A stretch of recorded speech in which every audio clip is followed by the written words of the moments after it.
Magandang araw po, Sir Dave. Ikukwento ko lang ang nangyari sa pinsan ng kaibigan ko noong tag-ulan sa Bicol.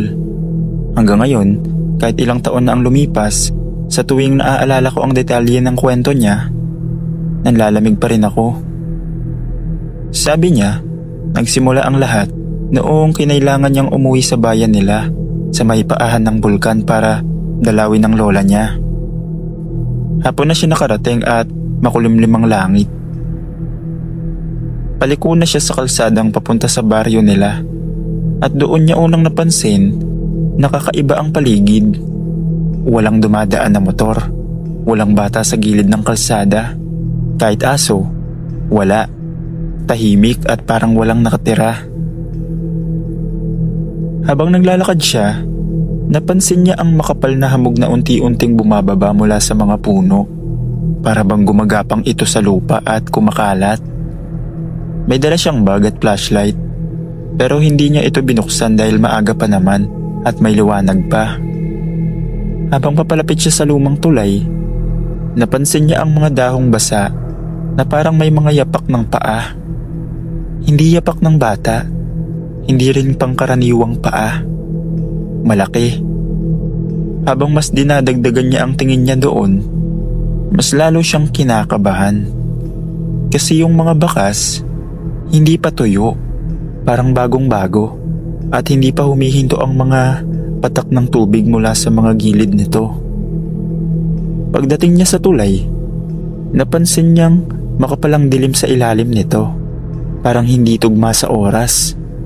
Tinignan niya ang langit, may kaunting liwanag pa, pero sa ilalim ng tulay ay parang madaling araw na. Naaamoy niya rin ang kakaibang amoy. Hindi mabaho pero matapang. Kumbaga, amoy na parang lupa na nabuksan, nahalo sa lumang kahoy at basa na balat ng hayop. Binilisan niya ang lakad niya, pero habang papunta siya sa gitna ng tulay, biglang lumamig ang paligid. Hindi yung normal na lamig na galing sa ulan, parang humahapdi ang balat niya. Medyo nahirapan siyang huminga. Ramdam niya na parang may nakatingin sa kanya. Narinig niya ang tunog ng tubig sa ilog sa ilalim. Mabagal ang agos, pero ang tunog nito ay parang may humahalo. Para bang hindi lang tubig ang gumagalaw doon. May kumakaluskos pa mula sa mga puno sa dulo ng tulay. Para bang may mabigat na gumagalaw. Pagkalampas niya sa tulay, napansin niyang may isang lumang kubo sa gilid ng daan na hindi naman dapat naroon.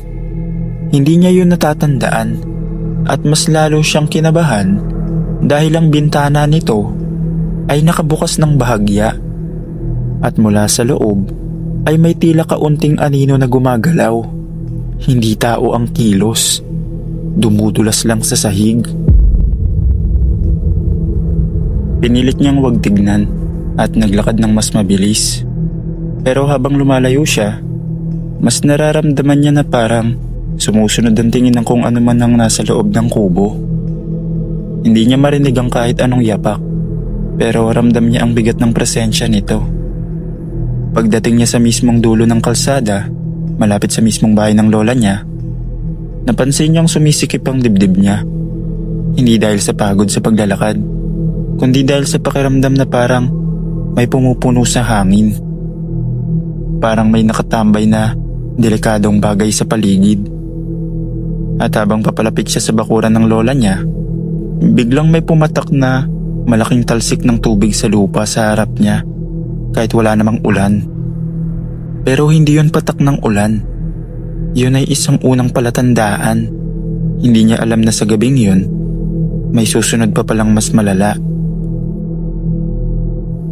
Pagpasok niya ng bakuran, biglang tumigil ang hangin. Tahimik ang lugar at may mga patak ng basang tubig sa lupa na hindi galing sa ulan. Pagbukas niya ng pinto ng bahay ng lola niya, malamig na hangin ang sumalubong. Sa sahig, may makapal na trail ng basang bakas na parang hinila papasok sa kwarto.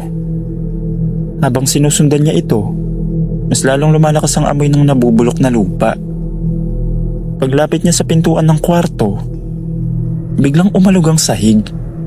May gumapang sa ilalim, mabigat at mabagal. Pag-atras niya, may anino siyang nakita. Hindi ito tao, hindi rin hayop.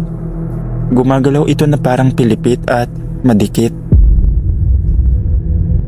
Narinig niya ang basang pagpatak nito papalapit. Kasabay nun, may malamig na hiningang dumampi sa batok niya. Parang may nakadikit na basang ilong sa likod niya. Hindi na siya lumingon. Tumakbo siya palabas ng bahay. Habang tumatakbo siya sa daan, rinig niya ang mabigat na kaluskos sa likod niya. Pero hindi mabilis. Parang hindi nagmamadali ang nilalang na yun. Pagdating niya sa tulay, biglang huminto ang lahat ng tunog. Pero mula sa ilalim, may mabagal na pag-angat ng tunog ng tubig. Parang may umaahon. Hindi niya natinignan. Tumakbo siya palabas hanggang may mga ilaw na ulit. Naganap muna siya ng hotel na matutuluyan. At pagdating ng kinabukasan, binalikan nila ang bahay. Wala na ang trail, wala na ang amoy, at parang walang nangyari. Pero ang kubong nakita niya kagabi sa gilid ng daan, wala na rin. Nang makauwi siya sa bahay ng lola niya, nagtaka ito. Kasi ang sabi ng lola niya, hindi raw siya dumating kagabi. Kahit ang sabi niya, umuwi nga raw siya ron. Pero hindi naman daw talaga siya dumating, sabi ng lola niya. Hindi ko alam kung paniniwalaan ko yung kwento niya sa akin. Pero hanggang ngayon, pinipilit niya pa rin yun. Pero hindi ko na lang pinansin.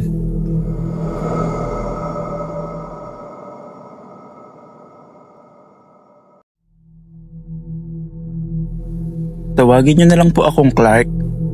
At ito ang nangyari sa amin noong 2007, noong nagbakasyon kami sa Bicol. Alam na namin na may mga lugar na bawal puntahan. Pero dahil sa trip namin sa adventure, pilit naming tinuloy ang hike sa isang liblib na gubat malapit sa paahan ng bundok. Maaga pa lang, nakaprepare na kami. May dala kaming maliit na tent, flashlight, pagkain at tubig. Naka-MTV kaming 3. Pero habang papasok sa gubat, halos nawawala ang signal ng cellphone. Alam naming bawal ang lugar, pero inisip namin na kaya namin, basta't susundan lang namin ang daan na nakikita sa mapa. Habang umaakyat, napansin naming unti-unting nagiging mas makapal ang gubat. Mas mataas ang puno, mas dikit ang mga sanga. Ang daan na dati parang malinaw, unti-unti na lang na natatabunan ng damo at dahon. Habang lumalalim sa gubat, napansin naming may kakaibang lamig sa paligid. Hindi tulad ng malamig na simoy ng bundok. Parang humihigop sa init ng katawan namin. May tunog din sa paligid dahil sa katahimikan. Mas ramdam namin bawat kaluskos ng sanga at dahon sa paligid. Sa bawat takbang, pakiramdam namin parang may sumusunod sa amin. Hindi namin nakikita, pero ramdam namin ang presensya. At doon nagsimula ang takot. Hindi namin alam noon na may mas malala pa palang mangyayari habang papalalim kami sa gubat. Habang lumalalim kami sa gubat, unti-unti naming nararamdaman na mali ang ginagawa namin. Ang daan na dati malinaw sa mapa, nawawala sa paligid, para bang ginugulo kami ng gubat mismo. Ang mga puno na dati matataas lang, tila bumababa at bumabalot sa paligid. At mas makapal ang dilim kahit tanghali pa lang. Biglang may narinig kaming mabagal pero mabigat na paglakad sa likod namin. Hindi ito hayop, hindi rin tao. Parang may malaki at maitim na bagay na dahan-dahang sumusunod. Humahabol sa bawat galaw namin. Napabilis ang tibok ng puso ko. Nagtakbuhan kami. Nag-ikot sa mas makapal na bahagi ng gubat. Pero bawat liko, parang paulit-ulit lang. Parang nakatali kami sa parehong lugar. Maya-maya, Naramdaman namin ang malamig na hangin. Ang amoy parang nabubulok na lupa at dugo. Ang bawat tunog ng sanga ay parang kumakaluskos sa likod namin. Papalapit ng papalapit. Hindi namin tinitingnan kung ano yon. Ang importante lang ay makalayo. Unti-unti, nakita namin ang liwanag ng gilid ng gubat. Ang tanging daan para makalabas doon. Tumakbo kami ng sabay-sabay. Huminga ng malalim at mabilis na tumakbo. Ramdam pa rin naming may humahabol sa amin. May sumusunod na hindi namin nakikita at hindi na namin pinansin. Paglabas namin sa gubat, ramdam namin na nagbago ang paligid. Ang lugar na dati normal, parang naging tahimik. Hindi na kami bumalik doon. Kahit na may mga kaibigan kaming nagtanong, sinabihan namin silang huwag na rin pumasok. Ang karanasan namin ay hindi basta makakalimutan. Ang takot ay nananatili sa katawan namin kahit ilang araw na ang lumipas.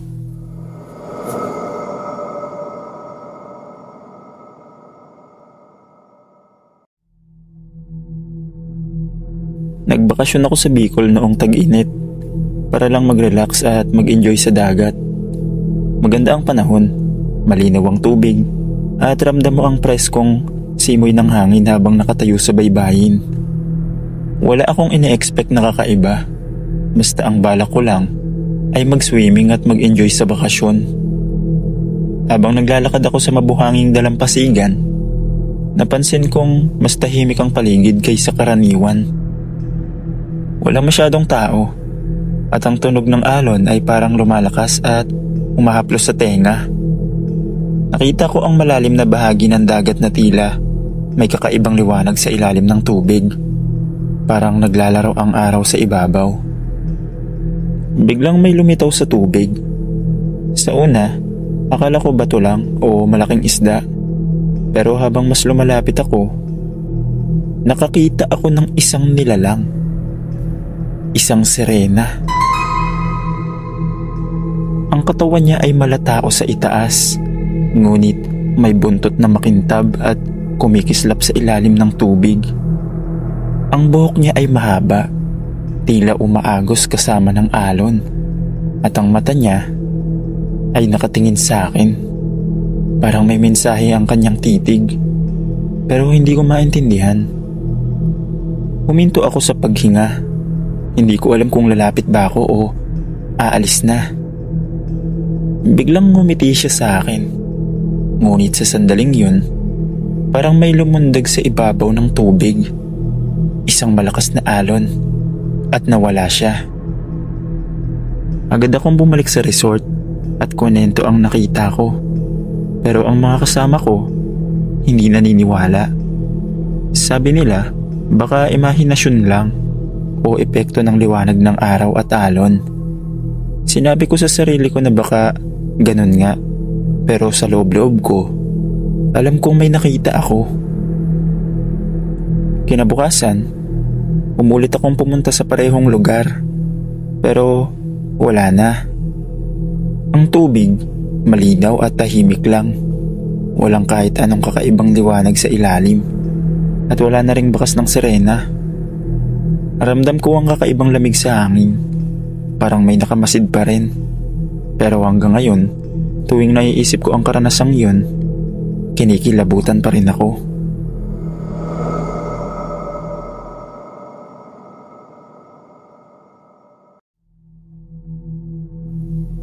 Ako si Mark. At ikukwento ko ang nangyari noong nagbakasyon kami ng barkada sa Bicol. Ang balak lang namin ay mag-relax at mag-ikot sa mga lugar na hindi masyadong dinadaanan ng mga turista.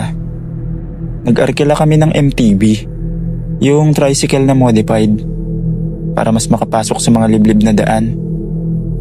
Maganda ang panahon nung umalis kami, maliwanag ang langit, at malamig ang simoy ng hangin. Pero habang lumalayo kami sa bayan at papasok sa malalim na parte ng gubat, malapit sa paa ng bundok, napansin kong nagbabago ang paligid. Yung ingay ng ibon, unti-unting nawawala. Yung simoy ng hangin parang humina at yung tunog ng mga dahon nawala rin. Mas nagiging makapal ang puno habang umaandar ang MTB. Yung mga sanga halos nagtatama sa ibabaw namin. May mga lumang bato sa gilid ng daan na parang may ukit, pero hindi ko mabasa kung ano. Ang lupa basa kahit hindi naman umuulan. May amoy din sa hangin. Matamis na kakaiba at nakakasulasok pag huminga ka ng malalim. May nadaanan kaming bahagi ng daan na parang may umukay sa lupa. Malalim. At sa mga tuyong sanga na nakaturo sa iisang direksyon papasok sa makapal na gubat, napalingon ako dahil parang may dumaan na anino sa gilid. Parang dumulas lang sa likod ng mga puno. Akala ko hayop, pero wala naman akong narinig na kaluskos o yapak. Habang tumatakbo pa kami, bigla kong naramdaman ang bigat ng paligid. Yung hangin parang mas lumamig kahit tirik ang araw. Pagtingin ko sa kanan, sa pagitan ng dalawang puno, may nakatayo. Mahaba ang katawan, payat, hindi gumagalaw, hindi rin natatabunan ng liwanag ng araw. Pinikit ko sandali ang mga mata ko, baka kasi namamalikmata lang ako. Pero pagdilat ko, nandun pa rin siya at parang mas malinaw ang hugis. Habang lumalayo ang MTB namin, parang sumusunod ang anino nito sa pagitan ng mga puno.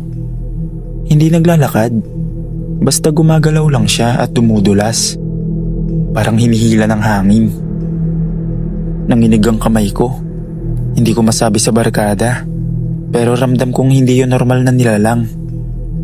At doon nagsimula ang hindi naming inaasahang karanasan. Pagkapasok pa namin ng mas malalim sa gubat, mas lalong bumigat ang hangin. Ramdam ko na may sumusunod, pero ayokong tignan ulit sa likod ng mga puno. Maya-maya, napansin ko na humihina ang andar ng MTB. Parang nawawalan ng lakas kahit bago pa ang makina. Nang halos suminto ito sa gitna ng makitid na daan, biglang may kumaluskos sa kaliwang bahagi. Hindi yung normal na tunog ng dahon. Ito ay mabagal at parang may hinahatak na basa sa lupa. Ramdam ko agad ang lamig sa paligid. Ang mga puno parang mas lumapit. At ang liwanag ng araw na dumadaan sa mga dahon, bigla na lang nawala. Doon ko ulit siya nakita. Nakatayo sa pagitan ng dalawang malaking puno. Mas malinaw kaysa kanina. Mahaba ang katawan nito. Halos kasing taas ng dalawang tao. Mapuputla ang balat na parang walang dugo. Ang mga braso ay nakalaylay ng sobrang haba, halos sumasayad sa lupa. At ang ulo, sobrang liit kumpara sa katawan.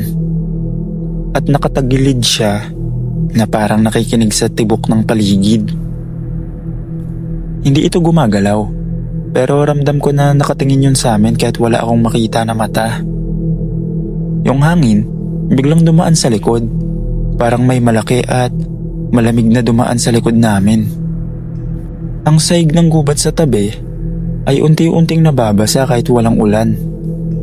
Paglingon ko, may makapal na basa ng lupa na parang iniwan ng isang nilalang na kung saan dumaan. May likidong hindi ko alam kung ano. Hindi siya tubig, mas malapot, parang amoy lupa na naarawan. Biglang gumalaw ang mga dahon kahit walang hangin. Hindi ko na alam kung saan ako titingin. Sa kanan, may gumagapang na mahaba at itim na anino. Sa kaliwa, may mabagal na pag-ungol galing sa ilalim ng mga ugat ng puno. Parang may mabigat na nilalang na pilit umahon mula sa ilalim ng lupa. Ang MTB biglang umandar mag-isa. Parang may tumulak. Tumalon kami pababa sa kaba. Pero sabay na umusad ang makina kahit walang umahatak. Habang umaandar ito palayo, rinig ko yung mabagal pero malalim na tunog sa likod. Parang hinahabol kami, pero hindi nagmamadali ang hakbang. Nang makarating kami sa parte ng daan na may liwanag na ulit, biglang tumigil ang ingay. Yung lamig sa hangin, biglang nawala. At pagtingin ko sa likod, wala na yung nilalang. Wala na yung aninong gumagapang. Pagbalik namin sa resort, tahimik lang ako. Hindi ko agad sinabi sa iba. Kinabukasan, binalikan namin ang lugar para tignan kung may naiwan na bakas. Pero ang daan ay tuyo, malinis at parang wala kaming dinaanang kakaiba. Kahit yung mga batong may ukit, nawala rin. May nakausap kaming matandang taga ron. Hindi ko binanggit ang nakita ko. Pero sabi niya, may mga bahagi raw ng gubat na hindi dinadaanan kahit tanghali. Lalo na yung malapit sa paahan ng bundok. May mga nilalang doon na hindi dapat makita ng tao. Kapag nakita mo raw sila, susundan ka nila hanggang makalabas ka sa teritoryo nila. Simula noon, hindi na ako ulit pumasok sa makapal na gubat.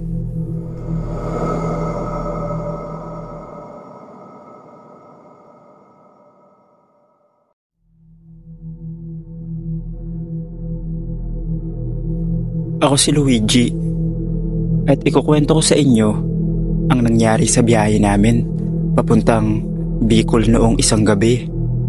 Isang gabing hindi ko malilimutan. Madaling araw na nang umalis kami ng Maynila. Ako ang nagmamaneho. Habang tulog sa likod si Carla, girlfriend ko, at si Jay, best friend ko. Nasa may Quezon Province na kami. Biglang umulan. Walang masyadong sasakyan sa kalsada at puro gubat ang paligid. Tahimik. Napansin kong nawawala na kami sa signal o sa Google Map. Kaya nagpatugtog na lang ako ng lumang OPM sa radyo. Pero ilang minuto lang, nag-static ito. Tapos may lumabas na boses na pabulong. Huwag kang lilingon. Pinatay ko na agad ang radyo. Akala ko may sira lang. Pero biglang bumagal ang takbo ng kotse kahit nakaapak ako sa gas. Para bang may bumigat sa likod ng sasakyan. Tumigil ako sa gilid ng kalsada. Pagtingin ko sa side mirror, may nakita akong nakaputing babae na nakaupo sa bubong ng kotse. Basa ang buhok. Nakalawit sa bintana. Hindi ko alam kung lalabas ako o sisigaw. Biglang bumukas ang pinto sa likod. Si Carla, gising na at umiiyak. Luigi, may kumakatok sa bintana ko kanina. Babaeng nakaputi. Sabi niya, sumama ka na sa akin.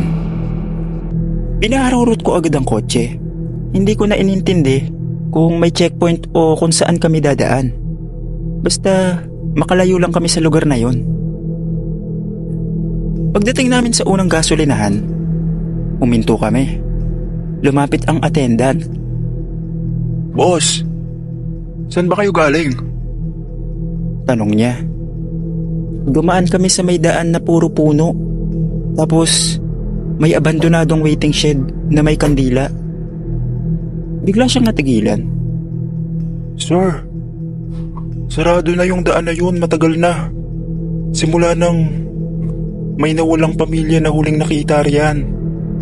Yung babae raw, hinihintay pa rin sila. Simula noon, hindi na ako nag-drive ng 10 oras ng gabi. Lalo na papuntang Bicol. Kasi sa kalsadang yun, may mga kaluluwa pa rin daw na hindi makaalis.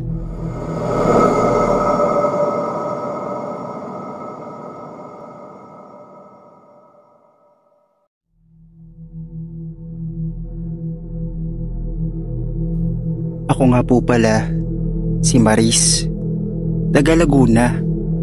Hilig namin magkakaibigan ang road trips.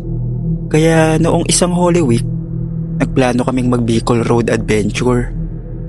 May nagsabi sa amin na iwasan daw ang Andaya Highway, lalo na ang tunnel sa may Camarines Sur. Pero dahil trip namin ang trail, doon pa rin kami dumaan. Madaling araw na nang makarating kami sa tunnel. Walang ibang sasakyan, mahaba at makipot. Pagpasok namin, bumilis ang tibok ng dibdib ko. Lahat kami lumabas at doon namin nakita. May batang nakatayo, basang-basa, walang muka, putol ang mga daliri. Umahakbang siya papalapit. Nagtakbuhan kami. Naiwan si Ken sa loob. Nang balikan namin siya, wala na siya sa loob ng kotse. Nahanap siya kinabukasan. Ilang kilometro pa mula sa tunnel, lumulutang sa ilog. Walang bakas ng sugat o galos. Pero nakangiti siya.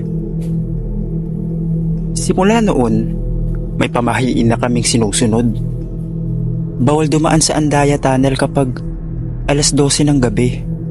Baka may sumabay sa biyahe na hindi dapat sumabay.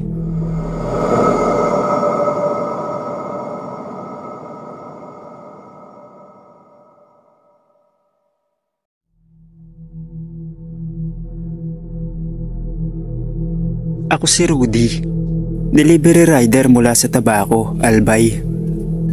Dahil gipit sa pera, tinanggap ko ang isang rush delivery papuntang Ligao City. Kahit gabi na, nagmotor ako sa backroad. Tahimik ang daan at madalang ang ilaw.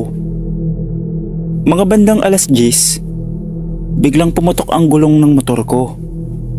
Wala akong signal. Wala akong nadaraan ng bahay. Maya-maya, may dumaang tricycle. Itim na itim. Walang plate number at may ilaw sa loob. Pinara ko. Huminto ito sa harapan ko. Hindi ko makita ang driver pero bumukas ang pinto. May malamig na hangin. Sumakay ka, sabi ng boses mula sa loob. Wala akong choice. Pag-upo ko, napansin kong walang ibang pasahero. Tapos tahimik lang. Pero sa salamin, nakita ko ang driver. Walang ulo. Pero nagmamaneho siya. Parang normal lang. Bigla akong nanigas. Di ako makagalaw. Habang bumabiyahe kami, napansin kong paulit-ulit lang ang daan. Parehong puno, parehong mga billboard. Basta paulit-ulit. Parang hindi kami umaalis sa lugar. Nagsalita ulit ang boses. Marami na akong naisakay. Ikaw na ang huli. Sumigaw ako. Pinikit ko na lang ang mga mata ko at nagdasal. Nagising ako sa tabi ng daan. Tanghaling tapat na. Wala na ang tricycle. Yung motor ko, buo at walang sira. Pero ang mga daliri ko, may mga markang parang pinisil ng malamig na kamay. Matapos ang lahat ng pangyayaring yon, hindi na ulit ako tumanggap ng delivery. Lalo na pag 10 oras ng gabi.